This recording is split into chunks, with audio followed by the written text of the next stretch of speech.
Hello Internet, this is Max. I did a couple of videos about this new game that's coming out in the next few months. I think in the next few weeks, if I'm not mistaken. I'm not exactly sure when. I haven't looked up the date. I already bought it, of course. I'm talking about the Elder Scrolls Online. Um, Now this isn't going to be like a very formal video or anything like that. I just want to share a couple of ideas with you guys and a couple of thoughts I had while playing the game. Um, First of all, I have to say I played a few betas before. I think I played the two last betas that they had open on weekend, and now I want a key to play the entire beta until launch or until the beta is closed. So that's pretty good. I gotta play the game this weekend with a couple of my friends, try it out. Give it another try because I didn't really like it the two first times, and I think I changed my approach to the game, but also um, I was excited about the new features that they added to it. So I must say I'm happy I did give it another try because I didn't think I was going to buy that game, and just playing it for a couple of hours with my perspective changed, it made me look back to it. So, the first thing I want to talk about is the character races and classes. So, prior to the beta, I had a talk with one of my friends, and we were arguing about what class or what race is the most OP race in the game. Like, because the bonuses seem to make a lot of difference when you look at them compared to other MMOs, I don't know, like World of Warcraft or whatever. Um, because they're percentages mainly, so um, you know, they're the bonuses that they give are stable through the game, so they're gonna give the same for a player 1 to a player 50, which is cap level, um, in terms of relatively to their gear and their stats at that moment of play. So we came up with three classes that seemed pretty freaking good. All right, the Bretons first have plus 4% Magicka, 15% XP rate above other races with light armor, which is clothing. Uh, and they reduce the cost of spells by 1%, and they have plus 2 spell resist, whatever that means, but they're resistant to magic, unlike other races, which is by itself really good because no other classes have this particular set here of skill. All right, orcs. Orcs they have plus 2% health and stamina, 15% more XP with the heavy armor, 5% health regen, which is by itself really good, and they run faster. I don't know why. I think it's because they're the tallest race with the high elves, and the movement speed I think is based on how tall your race is. But I might be wrong. It might just be the orcs just to run faster. So I was told. I might be wrong here, but whatever. And then Imperials. The Imperials. Well, no, not the Imperials. Sorry, I'll talk about them later on. But the Khajiit, this race here. Oh, sorry. Oh, okay, those are orcs. Bretons. And we have the Khajiit here. Alright. Okay, the Khajiit are debatably quote unquote the most OP race in the game. But I don't really believe that, and I'll explain to you why in a few minutes. First of all, they have plus 1% critical rate, plus 5% critical damage when they do a critical hit. They have plus 15% XP with medium armor, plus 5% health regen, and 30% damage, more damage when stealthed. So that stacks with their critical damage they do when they're actually you know, rogues. I don't know, they're not called rogues, but I think Nightblade or whatever. Yeah, Nightblade. They got the special ability that does critical damage when they're stealthed or when they're shredded or whatever. So that stacks with that, so it's really good. And also, I had the stats down here for the Imperials because it seemed to be the concern of everyone that the Imperials would be OP as fuck, and that it would disbalance the game, and that the evil fucking, you know, people that will buy the Imperial Edition will get that really OP as shit race that will just, you know, fuck up the entire game, because I don't know what universe you guys live in, but obviously not in the same as mine. You know, so their bonuses are actually pretty close to the orcs in my opinion, and they differ a bit in a few things, and I'll explain.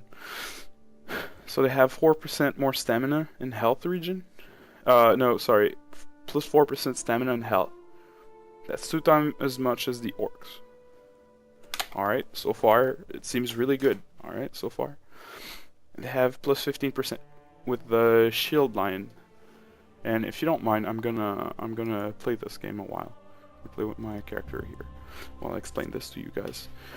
So they have plus 15% XP rate with the shields instead of the heavy armor for the orcs, right?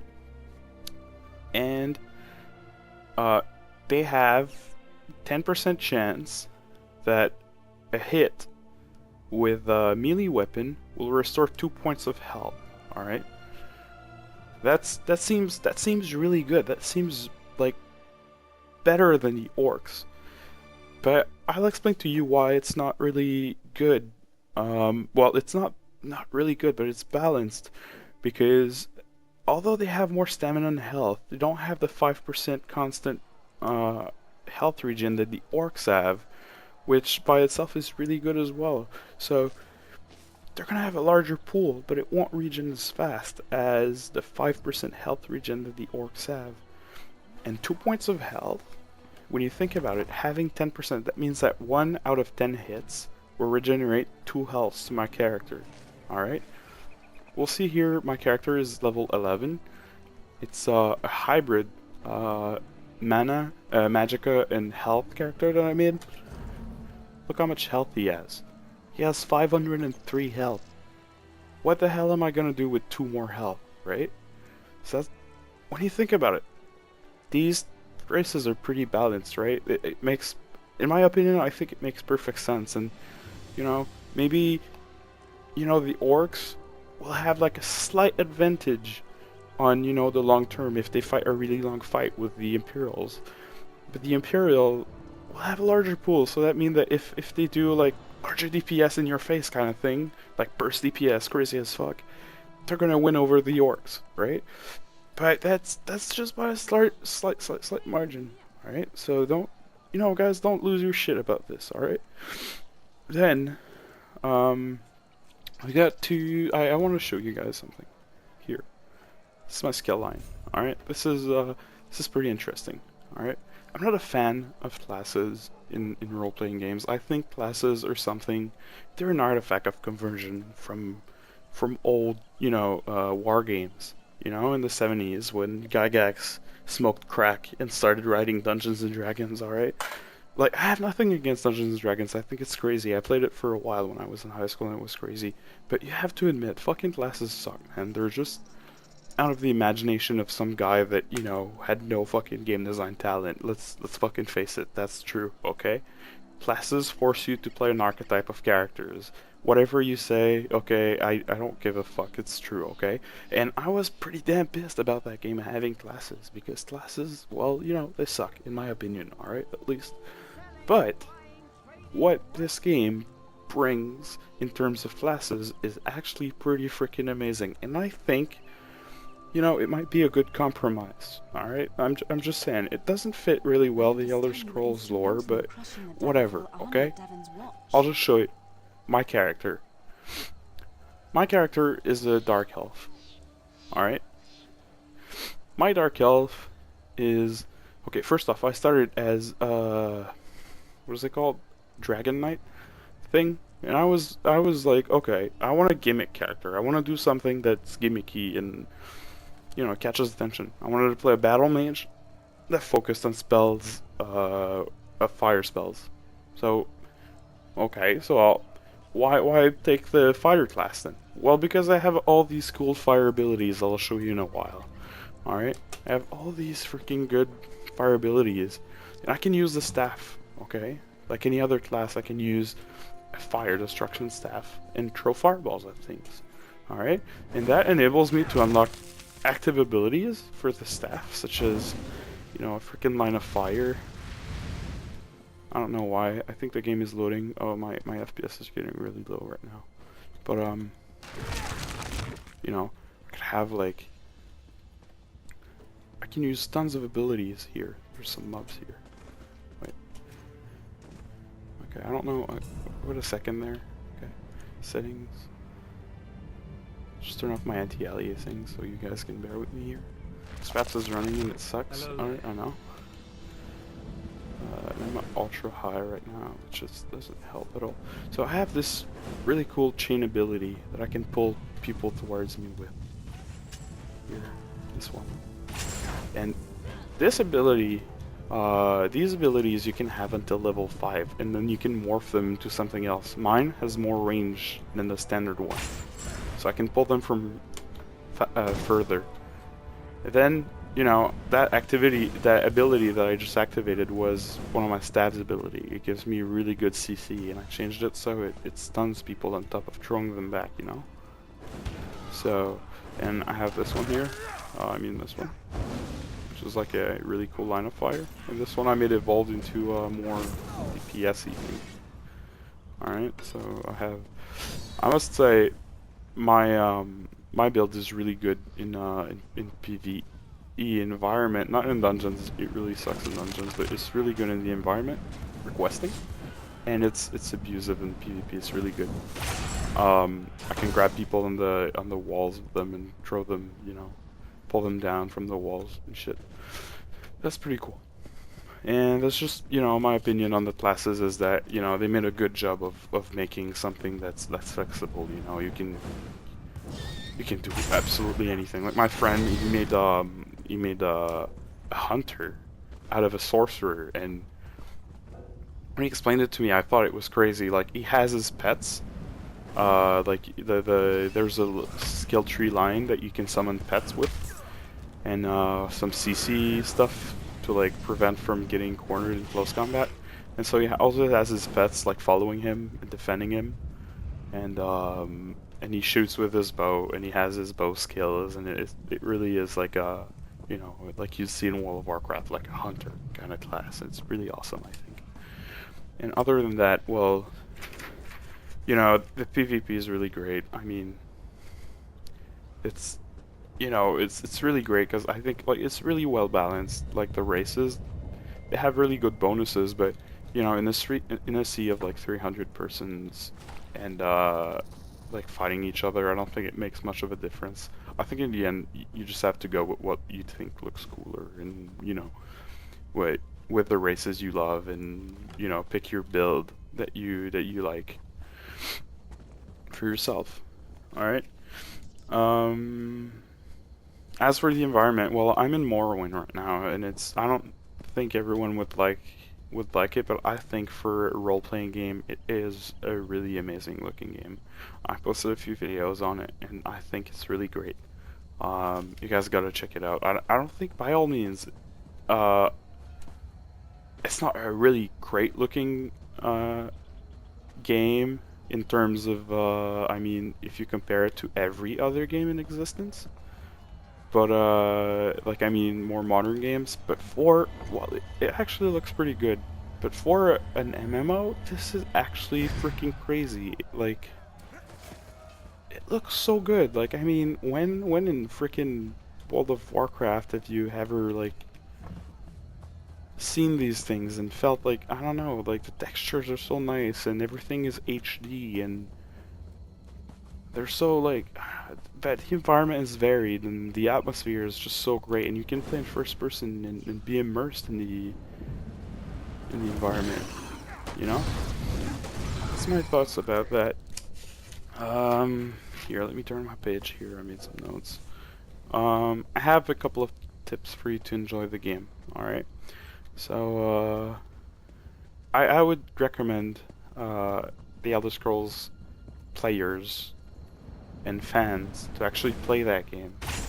But, what you have to do is to take it, you have to approach it from a different manner than an Elder Scrolls game. Alright? You have to realize this isn't an Elder Scrolls game, alright? I know it's hard. This is not Test 6 with multiplayer, alright? This is a different game. This is the Elder Scrolls Online.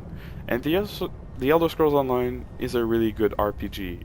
It's an awesome RPG, and it so freaking happens that it's set in the same universe than the Elder Scrolls, which is like one of my favorite games ever. Like I played Morrowind like crazy, and this was a really good game. Doesn't even have these graphics, doesn't even have like that cool game mechanics that I can have, and it, yeah, you know, like 15 years old me might have like thought this game was the most awesome thing ever, because it was an Elder Scrolls universe really good RPG, and you have to approach it from that point. Like, if you think you're gonna have like Skyrim multiplayer, this isn't your game, man. Like, you'll be disappointed, alright? So, just think about it. This is, for an MMO, it does a pretty good job at doing things that MMOs don't usually do. But it has, you know, it's in its own rights, it's a really good game. It's a really good RPG. On top of that, I would recommend you guys to, oh yeah, I got a horse. I'm gonna show you guys my horse. Alright. You have to think about joining a guild if you want to play the game and feel the experience 100%.